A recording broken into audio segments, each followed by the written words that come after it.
Guys, thanks for watching Precision Rifle Network. Joel here. So today we are testing different suppressors. I'm not even supposed to touch them. I definitely am not supposed to show you mounting them onto a rifle. So there'll be some cuts and some jump arounds in the video today, unfortunately, because YouTube doesn't like us doing that anymore, apparently. Evil things that these are, you know.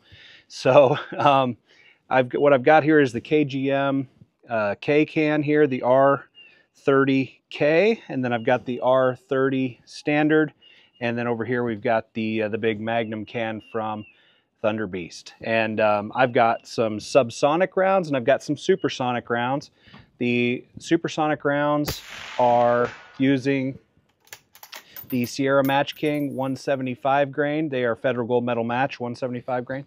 And those are the supersonics. And then the subsonic that I'm using is from Atomic. It's actually using the same bullet as the other one. And really what I'm going for here today is just to hear the difference, if any, between the three cans, and also to see what kind of impact shift we get out here at the different distances. I've zeroed currently, roughly zeroed currently, for 50 yards with the T-Back Magnus can here. So what I'm going to actually do is I'm going to start with the K can, make sure that it's roughly zeroed there, and then we're going to switch to this can, see if the zero shifted at all, or if the accuracy degraded at all, or any of those things, and then finally to the Thunder Beast can, and we're going to follow suit. And then we're going to switch to 100 yards, and we're going to run the supersonics, do the same test, and that's what we're doing today. So let's get going. All right, I'm not going to put my hearing protection in just yet. Also, I should probably say, shout out to Axle Hearing Protection. If you follow the link down in the description of the video, there's 50% off over at Axle Hearing Pro right now, making these little in-ear electronics that have noise canceling and noise magnification and all that kind of good stuff. Only about $100, I believe, right now, and all of the hearing protection from Axle is 50% off right now. So go check out that link. Also shouting out Arken Optics, who is our primary sponsor for the channel. All right, first we're going to start with the K can up here on the KGM. Get a few shots, see how this goes.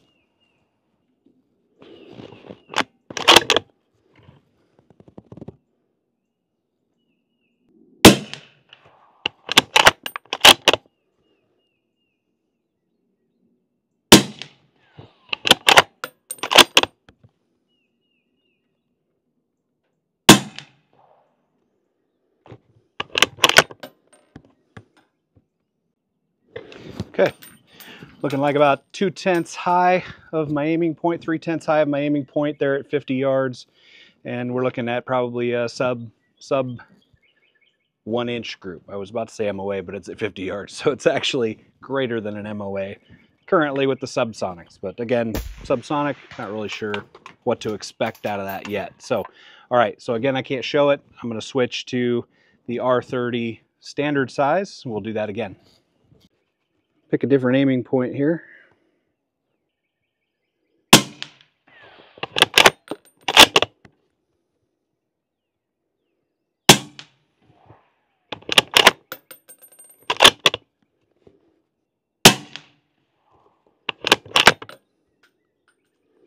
All right, so we shifted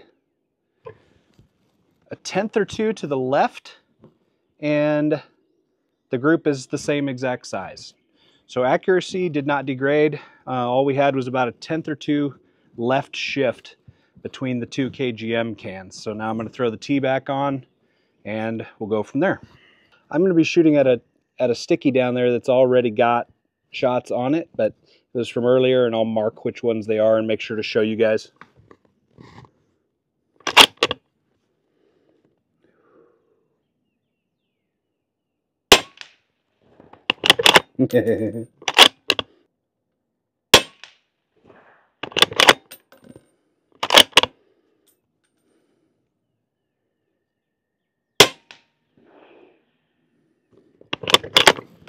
Nice. All right, no point of impact shift on that one. Left to right, no shift whatsoever. Accuracy is actually improved over the KGMs slightly. ever so slightly, but still an improvement from what I can see. So I'm going to pause. I'm going to go back to the Shorty, and we're going to run the Supersonics. Repeat the test.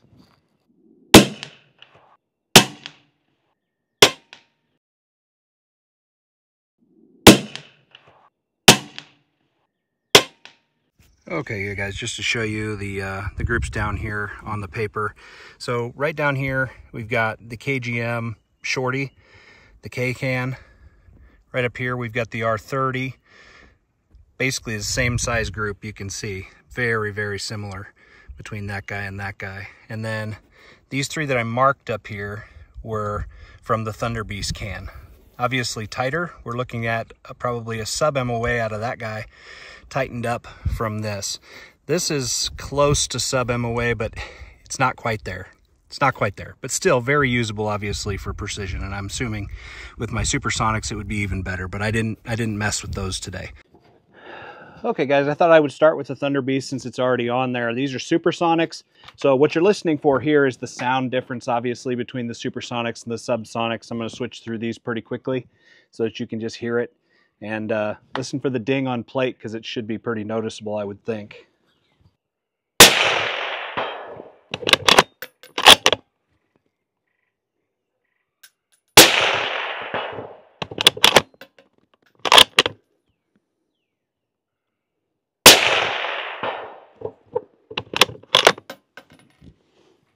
All right, KGM R30 up there on the next one.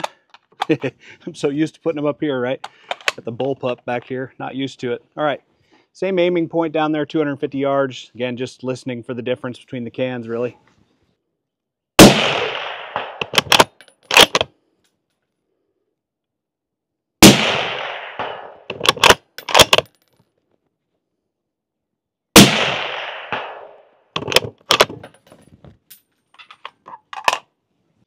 All right, guys, now the KGM K-size can down there, the Shorty.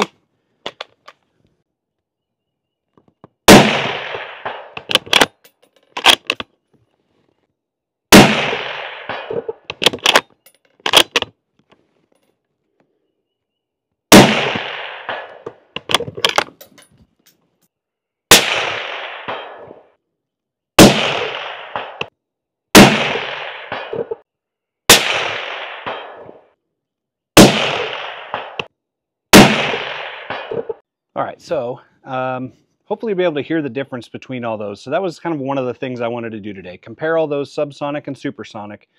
But now, kind of as a follow-up to a previous video that I did several years ago, I used a SIG Cross, and I believe it was my Dead Air can with subsonic rounds, these same ones. And I had originally said I would do a follow-up video stretching those out to further distance. Now, I think we can all agree that these subsonics at 250 yards, that's a pretty good distance for a slow subsonic round, whether it's a 22 long rifle or whether it's, you know, this 308. So I'm going to go ahead and make sure that I'm good and zeroed here. I'm going to use the Magnum can from Thunder Beast. Make sure I've got a nice tight zero at 50. And then I'm going to go put a piece of paper up at 200 yards and see what our difference is down there, just for those people that wanted me to test it out at further distance and see what kind of accuracy it held. So that's what I'm going to do next. All right, guys, as you can see, we're at the 200 yard mark. Got our target up. I've got previous holes marked and or covered, and shooting from back there at the firing line. Let's see how these subsonics do. It's calling for my drop data according to muzzle velocity, which was an average of 988 feet per second with the subsonics, FYI.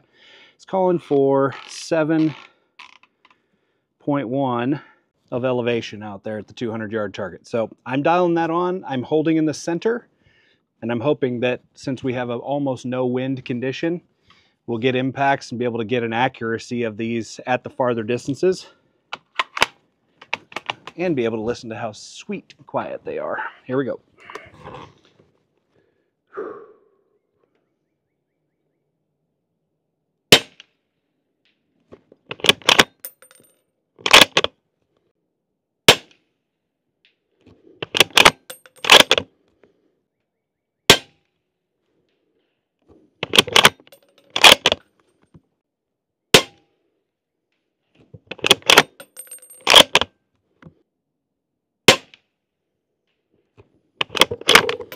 All right.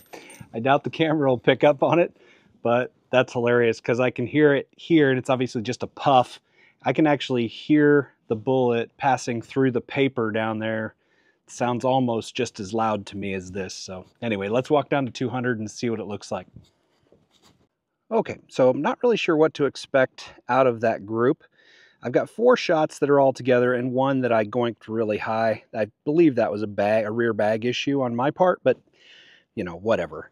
So we've got 1, 2, 3, and 4, all roughly the size of my hand. I'll go ahead and get a group up for that. And then I will also include this guy that came way high up here, just to show you. But anyway, Subsonic 308, 200 yards. And I don't know what the point would be, but it was fun to try. Guys, thanks for watching. Stay tuned for more great videos from Precision Rifle Network.